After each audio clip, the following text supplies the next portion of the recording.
Many sub-Saharan African countries are finding themselves caught on the horns of an economic dilemma. They need to tackle mountains of expensive debt, but to do so requires the unpopular move of slashing spending. So how did this come about? Well, sub-Saharan African economies have been hit by repeated shocks since 2020, including the global health crisis and conflict in Ukraine.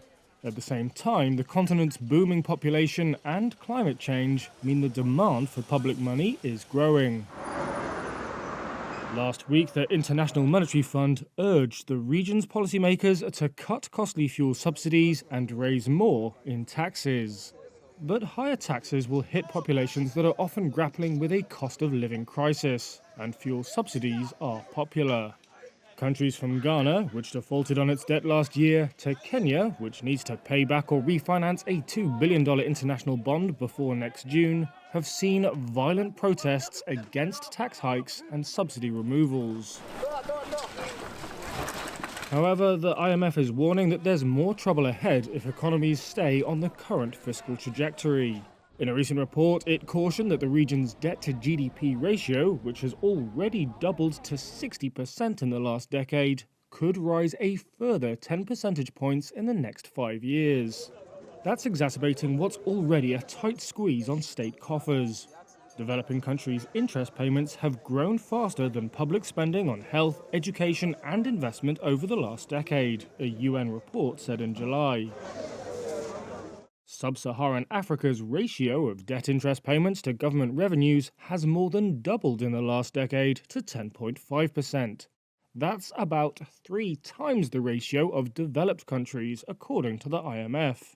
In many nations, it's much higher. Ratings agency Fitch forecasts, for example, that the ratio will hit 40% in Nigeria and 28% in Kenya next year. High interest rates make refinancing debt prohibitively expensive for most African countries and have weakened their currencies against the US dollar. The fear ultimately is the impact on services. The IMF's African Department Director, Abebi Selassie, said that what they're trying to avoid is spending on health and education being harmed. But he warned that's exactly what could happen if the current situation persists. Oxfam International has forecast that public spending could drop in real terms for the next 5 years in 26 sub-Saharan African countries. And that could be counterintuitive to tackling the economic conundrum. The anti-poverty NGO's Inequality Research Coordinator, Anthony Kamande, said that if you educate people, you increase productivity and human capital. But how are they going to do that, he asked, if the little that they have they are just spending on debt servicing?